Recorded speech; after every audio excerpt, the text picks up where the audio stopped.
তো বুধবার আমার একটা বাজারের দোকান আছে। গত বুধবারে আমি এখানে 1000 টাকা রিচার্জ করাই। 1000 টাকা রিচার্জ করানোর পরে আমাকে রিচার্জে দেখিয়েছে যে 16 ইউনিট আমি পেয়েছি। 16 ইউনিট। তো 16 ইউনিট আমার স্টাফকে দিয়ে আমি পাঠিয়েছিলাম প্রথমে। তারপর আমাকে স্টাফ গিয়ে বললো যে আমরা 16 ইউনিট পেয়েছি। কেন 1000 টাকা রিচার্জে আমি 16 ইউনিট কেন পাবো? সেটার জন্য আমি দোকান থেকে সেরে আমি এই অফিসে এসে যারা কর্তৃপক্ষ ছিল, অফিসার যারা ছিল, ওনাদেরকে জিজ্ঞেস করি যে এখানে 1000 টাকা রিচার্জে আমি 16 ইউনিট কেন পাবো? তখন ওনারা আমাকে যে কস্টগুলো দেখিয়েছে, প্রথমে দেখিয়েছে যে আমার একটা কমার্শিয়াল পেজ, যার জন্য আমাকে মানে 565 টাকা হচ্ছে ফিক্স আমার মিটার চার্জ দিতে হবে। তারপর দেখিয়েছে মিটার প্রতি পার মান্থ 10 টাকা করে আমাকে চার্জ দিতে হচ্ছে। তারপরে ফুয়েল চার্জ, অর্থাৎ আপনি যেখান থেকে বিদ্যুৎটা উৎপন্ন করছেন সেখানে চার্জ হিসাবে আমাকে পার ইউনিট 1 টাকা 10 পয়সা করে আমাকে গ্রাহক অ্যাজ এ গ্রাহক হিসেবে ত্রিপুরার প্রত্যেকটা গ্রাহককে দিতে হচ্ছে। তারপরে আরেকটা জিনিস হচ্ছে ইডি চার্জ, অর্থাৎ আপনি 400 টাকা পর্যন্ত রিচার্জের পরে 400 টাকা পর্যন্ত ফ্রি আছে।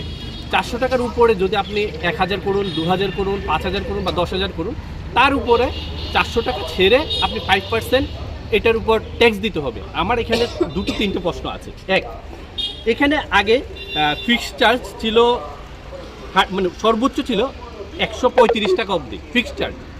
এখন এটাকে বাড়িয়ে পার কেবি ওয়াট, অর্থাৎ পার কেবি ওয়াট করা হয়েছে কমার্শিয়ালদের জন্য 195 টাকা এবং ডোমেস্টিক যে মিটারগুলো রয়েছে সেগুলোর জন্য 70 টাকা। এই বাড়তিটা জনসাধারণ অর্থাৎ ত্রিপুরা রাজ্যের প্রত্যেকটা গ্রাহকের উপরে এটা একটা বোঝা হয়ে গেছে। এক, দ্বিতীয়ত যে ফিক্সড মিটার হিসেবে প্রত্যেক মাসে গ্রাহকদের কাছ থেকে 10 টাকা করে নিচ্ছে, প্রত্যেক গ্রাহকের কাছ থেকে, প্রত্যেকটা মিটারের থেকে।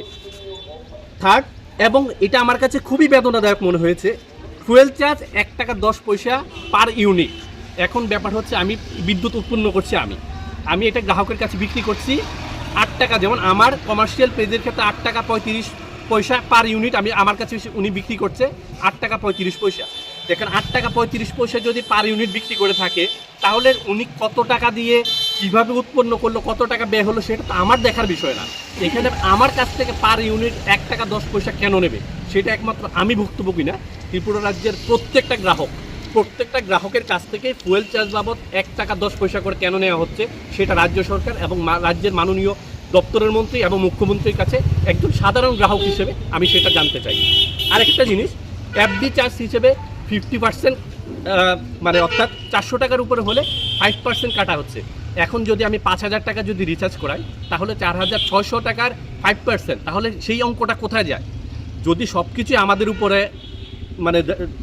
উপর ছেড়ে দেওয়া হয়, তাহলে যে ইউনিট পারপাস 8 টাকা 35 পয়সা যেই টাকাটা মানে গ্রাহকদের কাছ থেকে আসছে, সেই টাকাটা অঙ্কটা কোথায় যাচ্ছে, সেই টাকাটা কোন খাতে খরচ করা হচ্ছে, সেটা আমার একটা বৃহৎ একটা প্রশ্ন রয়ে গেল।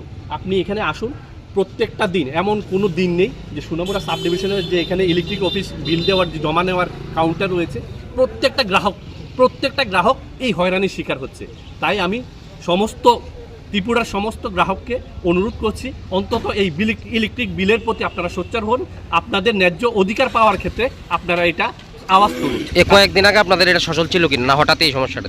আমি মানলাম যে আমার সেম আজকেও যেমন বুধবারে 1000 টাকা রিচার্জে 16 ইউনিট পেয়েছি। আজকে কি বার? আজকে হচ্ছে শনিবার। আজকে আমি 1000 টাকা রিচার্জে 19 ইউনিট পেয়েছি। তাহলে আমার 2000 টাকা রিচার্জে আমি কত ইউনিট পেলাম? 35 ইউনিট পেলাম। এটা কিভাবে সম্ভব? স্বাভাবিকভাবে কত পেতেন? 8 টাকা পার ইউনিট যদি 8 টাকা 35 পয়সা করে হয়, তাহলে 2000 টাকা হলে তো আমার অনেক ইউনিট হয়, 160-170 ইউনিটের মতো ন্যাচারাল আমি পাওয়ার কথা। এখন ওনাদের কাছে বলেছি, ওনারা বলছে যে এটা ওনাদের সার্ভার ডিস্টার্বের কারণে হচ্ছে। আমি মানলাম সার্ভার ডিস্টার্বের কারণে, কিন্তু সার্ভার ডিস্টার্ব হওয়ার পরেও তো একটা ব্যাপার আছে যে আমি এই মাসে হয়নি, 2 মাসেরটা একসাথে কেটেছে, আমি সেটাও মেনে নিলাম। কিন্তু সাধারণ জনগণের ফুয়েল চার্জটা কেন দেবে? ফুয়েল চার্জ, ইডি চার্জটা সাধারণ জনগণ কেন দেবে, সেটা আমার একজন সাধারণ গ্রাহক হিসেবে রাজ্যের মাননীয় মুখ্যমন্ত্রী